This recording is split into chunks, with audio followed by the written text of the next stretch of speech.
Aliou Diouf, membre du mouvement Sam Sa Mamel. Nous vous avons conviés à cette conférence de presse pour vous faire part de nos différentes préoccupations liées aux problèmes fonciers et aux problèmes liés au développement de la commune de Keur Moussa. Aujourd'hui, la question foncière est très délicate dans la commune de Keur Moussa. En effet, depuis la construction de l'aéroport international Blaise Diagne, comme vous l'avez constaté, l'environnement socio-économique dans la commune est en pleine mutation.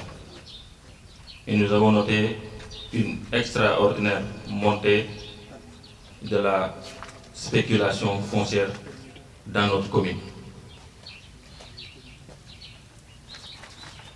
Pour en revenir au dossier de Mme Jackie Mbaye Diop, pour rappel, il faut noter qu'en 1995, les communautés rurales de Thiès et de Keur Moussa avaient attribué respectivement à Mme Jackie Mbaye Diop une superficie de 203 hectares, 36 arts et 45 arts dans la commune de Keur Moussa sur le numéro de délibération numéro 05 communauté rurale de Keur Moussa en date du 28 décembre 1995 et une superficie de 150 hectares dans la communauté rurale de Diass sous le numéro de la délibération numéro 04 95 102 communauté rurale de Diass du 2 janvier 1995 pour usage agricole pour une durée de 5 ans. Imaginez-vous un Sénégalais comme nous tous qui se retrouve avec 2393 parcelles sur un site où il avait obtenu ça pour en faire un projet qui a tombé à l'eau et qui revient pour en faire un projet immobilier au détriment et à l'intérêt de la population de la commune de Keur Moussa. Ne serait-ce que ces motifs, ces terres devront être désaffectées et retournées à la population de Kachelik, de Kessofat, Landou, Touli, Soum, etc. Ces populations qui ont perdu des maisons, qui ont perdu des terres de culture, qui ont perdu leurs cimetières,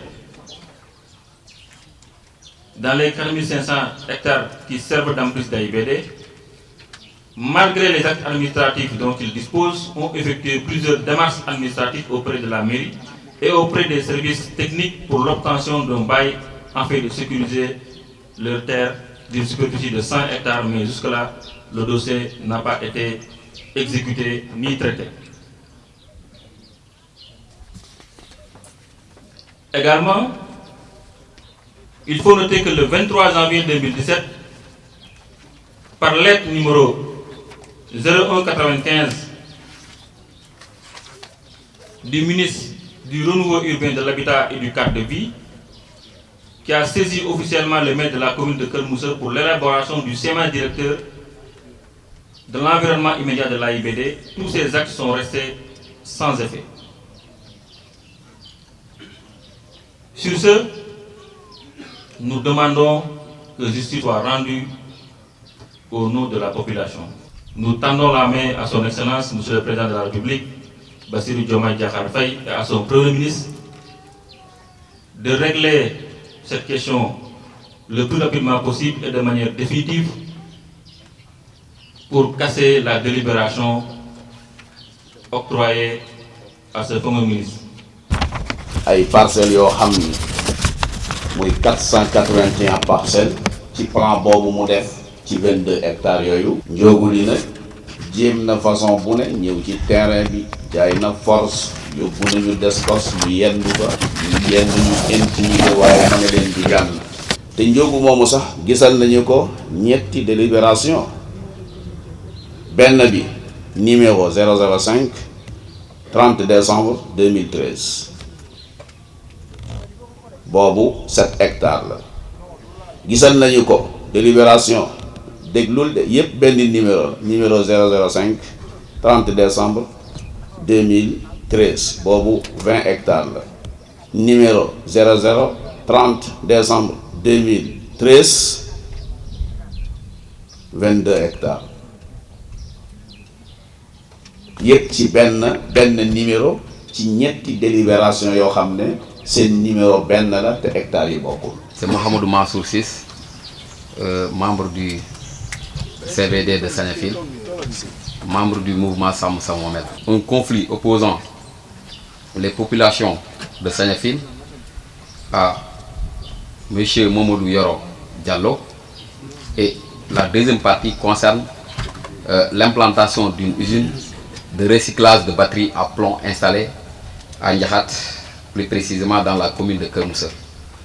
Donc pour la première partie qui concerne un conflit opposant la population de Sagnafil au défunt Mamadou Yoro Diallo, il s'agit d'un titre foncier, donc numéro TF 2165, donc appartenant à l'État du Sénégal, donc qui avait rétrocédé ce titre foncier à la population de Sagnafil. Et le sieur Mamadou Yoro Diallo avait bénéficié des terres en guise de compensation pour une partie de ce titre foncier qui était à son nom. Mais comme il avait bénéficié des terres en guise de compensation, les terres ont été immatriculées au nom de l'État et rétrocédées à la population de Sagnafil. Ça, c'est vers les années 80. Plus de 40 années après, c'est-à-dire en 2022, les héritiers du défunt Mamadou Yoro Diallo, du moins, sont venus pour réclamer des terres appartenant ou bien appartenaient à leurs parents et qui avaient fait l'objet d'une compensation. La deuxième intervention donc, sera accentuée sur le cas d'une usine de recyclage de batteries à plomb. Donc cette usine est installée à Ndiakhat, un village de la commune de Keur Moussa, mais qui impacte non seulement la population de Keur Moussa, mais aussi la population de Pout et Diender, du fait de la proximité de ces autres communes avec le village de Ndiakhat. Donc l'usine a été installée en 2019 dans le non-respect total des règles en matière d'installation d'établissements classés. On a constaté qu'il s'agit d'une usine de recyclage de batteries à plomb qui constitue un danger pour la population. Une de Keur Moussa, dans sa liste de priorités et de première priorité, à instruire son gouvernement, les services de l'État, à faire valoir le droit et la justice contre les prédateurs et spolieurs fonciers violemment présents dans la commune de Keur Moussa. Les villages de Keur Moussa, Mbirdiam, Soulouf, Ndoyen, Dior et une partie de Sébikotane seraient, le conditionnel, lotis sur le TF 1655R d'une contenance approximative de 900 hectares. Approximative parce que pays fili day wax 700, suba mu ni 800, gannaaw suba mu ni 900.